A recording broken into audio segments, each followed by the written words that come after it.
নমস্কার, welcome to বাঙালির স্বর। আরও একটা বড় ধাক্কা তৃণমূলের জন্য মালদাতে। রক্তক্ষরণ কোনোভাবেই বন্ধ হচ্ছে না। একের পর এক তৃণমূল ছেড়ে দল ত্যাগ করে অন্য পার্টিতে নাম লেখাচ্ছেন সংখ্যালঘুরা। হুমায়ুন কবিরের হাত ধরে তৃণমূলের সবথেকে বড় ভাঙনটি শুরু হয়। আর গতদিন আরও একটি ব্যাপক ভাঙন এই মৌসম বেনজির নূরের হাত দিয়েই হলো। মৌসম বেনজির নূর তৃণমূলে যোগদান করেছিলেন 7 বছর আগে। ঠিক সাংসদ হয়েছিলেন, তৃণমূলের টিকিট থেকে রাজ্যসভার সাংসদ ছিলেন। আগামী এপ্রিলে 2026-এর এবছরই তার সাংসদ মেয়াদ শেষ হবে। এপ্রিলে পশ্চিমবাংলার অ্যাসেম্বলি ইলেকশন হবে। তার আগে তিনি কংগ্রেসে ফিরে এলেন এবং তার ঘর ওয়াপসি হলো। আপনারা নিশ্চয়ই গনি খান চৌধুরীর কথা ভুলে যাননি। পশ্চিমবাংলার একজন বিখ্যাত কংগ্রেস নেতা, আপাতমস্তক কংগ্রেসী, দলের সাথে কখনো বিট্রে করেননি। তারই ভাগ্নি মৌসম বেনজির নূর আকস্মিকভাবে তৃণমূলে যোগদান করেন। গনি খান চৌধুরীর আর এক ভাই পৈশা খান চৌধুরী, তিনিও সাংসদ, লোকসভার একমাত্র সাংসদ লোকসভার পশ্চিমবাংলা থেকে। তিনি মালদা থেকে জিতেছিলেন। মালদার আর একটা সিট বিজেপির দখলে, যেখান থেকে খগেন মুর্মু জিতেছিলেন। মৌসম বেনজির নূরের মোহভঙ্গ হয়েছে। তার মা ছিলেন রুবি নূর, তিনিও একজন পলিটিশিয়ান ছিলেন। মমতা ব্যানার্জির সঙ্গে কাজ করে তার অভিজ্ঞতা হয়েছে, কিন্তু সত্যিকার অর্থে তিনি সাইড লাইন ছিলেন এবং তিনি জানেন যে আগামী এপ্রিলের পর তাকে আর সংসদে ফিরে যেতে দেওয়া হবে না। কারণ মৌসম বেনজির নূরের সঙ্গে তৃণমূল পার্টির বিশ্বাস যোগ্যতায় চিড় ধরেছে। তৃণমূল কংগ্রেস মৌসম বেনজির নূরকে আর বিশ্বাস করতে পারছেন না। কারণ মৌসম বেনজির নূরের উৎপত্তি কংগ্রেস ফ্যামিলি থেকে, ফলে সেই শিকড়টা তিনি ছাড়তে পারেননি। আর তাই তৃণমূল তাকে বিশ্বাস করে না বিধায় তাকে আর সংসদে পাঠাবে না, এটা জেনে তিনি কংগ্রেসে ফিরলেন। এবং এটা অবশ্যই বলে রাখা ভালো যে তৃণমূলের ভবিষ্যৎ পশ্চিমবাংলাতে ধীরে ধীরে শেষ হয়ে যাচ্ছে। আর তাই এমতো অবস্থায় যেহেতু তিনি সংসদে ফিরতে পারবেন না সাংসদ হিসেবে, ফলে তৃণমূলে থাকার আর কোনো দরকার নেই বিধায় তিনি তার ঘর ওয়াপসি হলো। এখন এটা কতটা আঘাত পড়বে তৃণমূলের জন্য? এক কথায় বলা যায় যে মুর্শিদাবাদ, মালদা এবং দিনাজপুর, উত্তর দক্ষিণ, এই 3 ডিস্ট্রিক্টে মমতা ব্যানার্জির কোনো সিট আশা করার সম্ভব হবে না। কারণ মুর্শিদাবাদের ভরতপুরের বিধায়ক হুমায়ুন কবির জনতা উন্নয়ন পার্টি খুলে দিয়েছেন। বাবরি মসজিদের ভিত্তিপ্রস্তর স্থাপন করার পর শয়ে শয়ে হাজারে হাজারে তৃণমূল কর্মীরা হুমায়ুন কবিরের পার্টিতে নাম লিখিয়েছেন। শুধু তাই নয়, মুর্শিদাবাদের সংখ্যালঘু সম্প্রদায় মিমে আসাদুদ্দিন ওয়েসির মিম পার্টিতেও যোগদান করেছে। আবার কেউ আইএসএফ নওশাদ সিদ্দিকীর পার্টির সঙ্গে হাত মিলিয়েছে। ফলে এখানে সিপিএমের মোহাম্মদ সেলিমের কিছু ভোট আছে। অন্যদিকে মালদাতে যে ঘর অফিস হলো মৌসুম বেনজির নূরের, সেখানে কংগ্রেস সভাপতি শুভঙ্কর সরকারের দায়িত্বে এখানে সংখ্যালঘুরা এই গনি খান চৌধুরীর যে ফ্যামিলি মেম্বার তাদের পিছনেই ঝুঁকবে, সেটাই স্বাভাবিক। অন্যদিকে মালদায়ের একটা সিট যেখানে হিন্দু অধ্যুষিত, সেই অঞ্চলে খগেন মুর্মু জিতেছে। ফলে এই অঞ্চলের একদম 95% হিন্দু কনসলিডেশনে ভোট হবে। ফলে দিনাজপুর, মালদা এবং এই মুর্শিদাবাদে মমতা ব্যানার্জির কোনো ঠাঁই নেই বললেই চলে। কি বলেছেন মৌসুম বেনজির নূর কংগ্রেসে যোগ দিয়ে কি বলেছেন আপনারা শুনুন। প্রায় 6 বছর পরে আবার ফিরে এসেছি, খুব ভালো লাগছে। এখানে আমাদের সঙ্গে জয়রাম রমেশজি, আমাদের খুব সিনিয়র লিডার, মীর সাহেব এখানে উপস্থিত আছেন, শুভঙ্কর দা আমাদের পিসিসি প্রেসিডেন্ট, এবং আমার দাদা ঈশা খান চৌধুরী, এবং আপনারা সকলকে আমার নমস্কার, সালাম জানাই। এবং ইন্ডিয়ান ন্যাশনাল কংগ্রেস, ওনাদেরকে আমি আন্তরিকতভাবে ধন্যবাদ জানাই যে আমাকে আবার খুব ভালোবেসে ওনারা অ্যাকসেপ্ট করেছেন, পরিবারের মতো, পরিবারের একজন সদস্যর হিসেবে অ্যাকসেপ্ট করেছেন। এবং যে কথাটা ঈশাদা বললেন, আমারও একই বক্তব্য যে আমরা একটা কংগ্রেসের পরিবার। আমি কয়েক বছর তৃণমূলে ছিলাম, তৃণমূলও আমাকে কাজ করার সুযোগ দিয়েছে, আমাকে রাজ্যসভার সাংসদ করেছিলেন, ডিস্ট্রিক্ট প্রেসিডেন্ট মালদার করেছিলেন।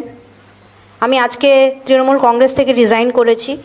আমাদের নেত্রী মমতা বন্দ্যোপাধ্যায়, ওনাকে তৃণমূল কংগ্রেসের নেত্রী, ওনাকে আমি রেজিগনেশন লেটার অলরেডি পাঠিয়ে দিয়েছি, এবং রাজ্যসভা থেকেও আমি রেজিগনেশন লেটার অলরেডি রেডি করে নিয়েছি। সোমবারে নিজে গিয়ে জমা দিয়ে দেব।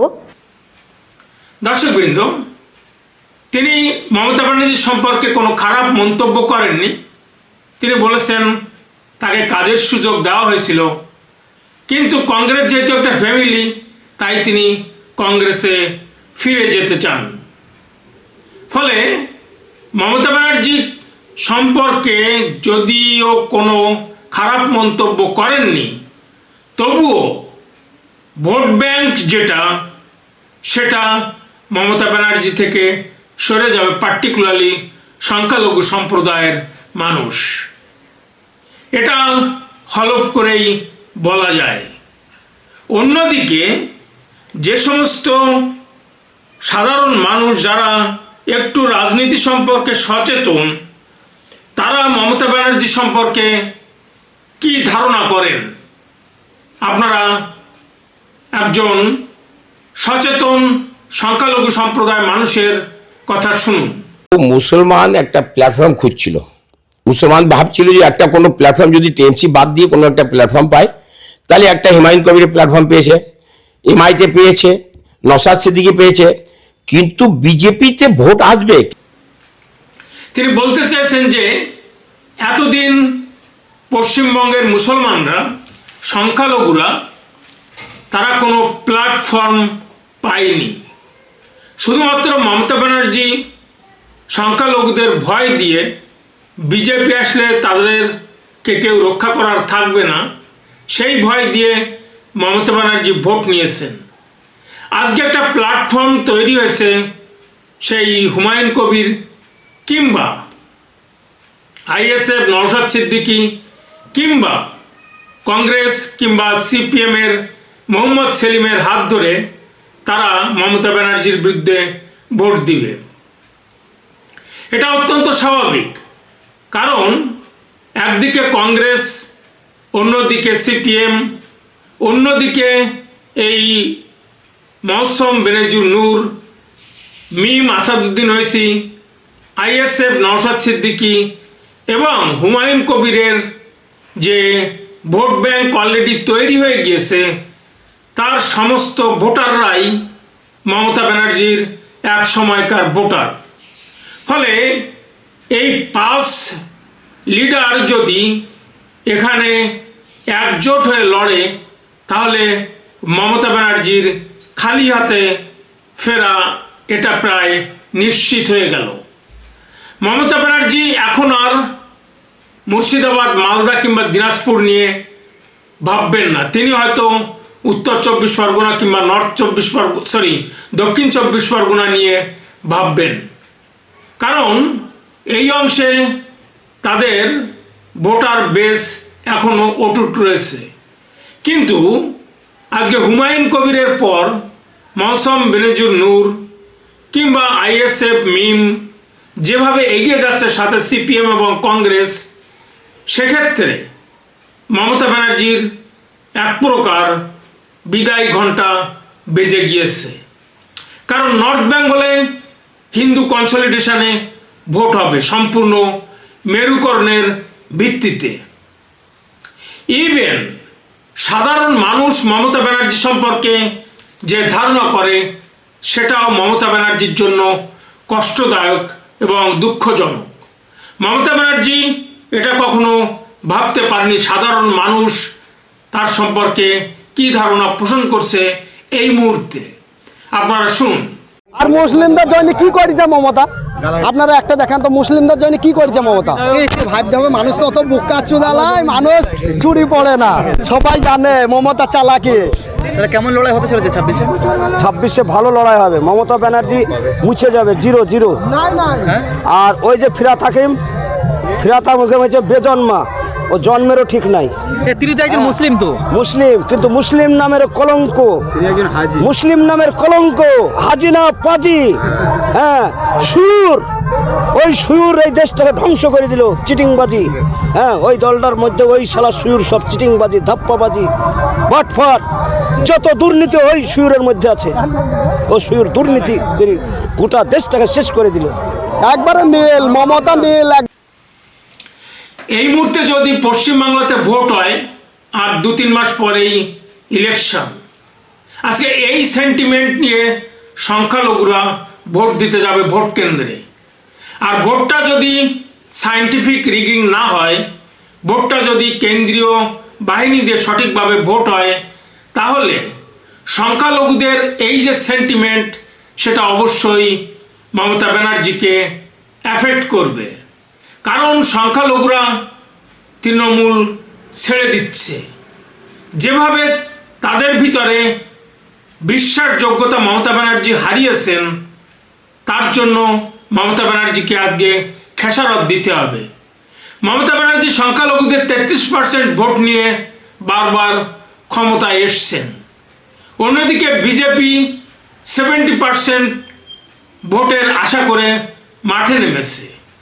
মমতা ব্যানার্জি 33% ভোট তার সলিড ব্যাকিং ছিল, কিন্তু আজকে সেই সলিড ব্যাকিং তার আর থাকছে না। কারণ অলরেডি সংখ্যালঘুরা মমতা ব্যানার্জির প্রতি বিক্ষুব্ধ হয়ে তারা দল ত্যাগ করছে।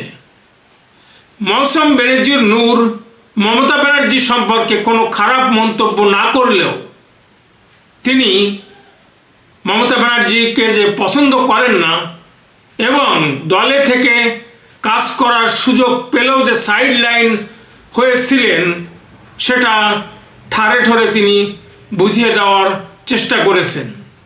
এবং তিনি এও বলেছেন যে বিজেপি তাদের, অর্থাৎ কংগ্রেসের অপোনেন্ট পার্টি হবে, বিজেপির সঙ্গেই তাদের লড়াইটা হবে। প্রকারান্তরে এটা বুঝিয়ে দিলেন যে তৃণমূল এখানে কোনো ফ্যাক্টর নয়। ভোট আসতে আরও 2 মাস বাকি, আরও মেরুকরণ হবে, আরও সংখ্যালঘু সম্প্রদায়, মিম, হুমায়ুন কবিরের জনতা উন্নয়ন পার্টি, নওশাদ সিদ্দিকীর আইএসএফ, কংগ্রেস কিংবা সিপিএমে যোগ দিবে। এবং এই ট্র্যাডিশন বা এই টেন্ডেন্সি আগামী 2 মাস চলতে থাকবে এবং মমতা ব্যানার্জিকেই যে সংখ্যালঘুরা ক্ষমতায় এনেছিল, সেই সংখ্যালঘুরাই তাকে ক্ষমতা থেকে সরিয়ে দিবে। দর্শকবৃন্দ, আপনারা আপনাদের মতামত জানাবেন। ভিডিওটি ভালো লাগলে বাঙালির স্বর চ্যানেলটি সাবস্ক্রাইব করে পাশে থাকা বেল আইকনটি প্রেস করুন আর দেখতে থাকুন, শুনতে থাকুন বাঙালির স্বর, আপনার স্বর। ধন্যবাদ।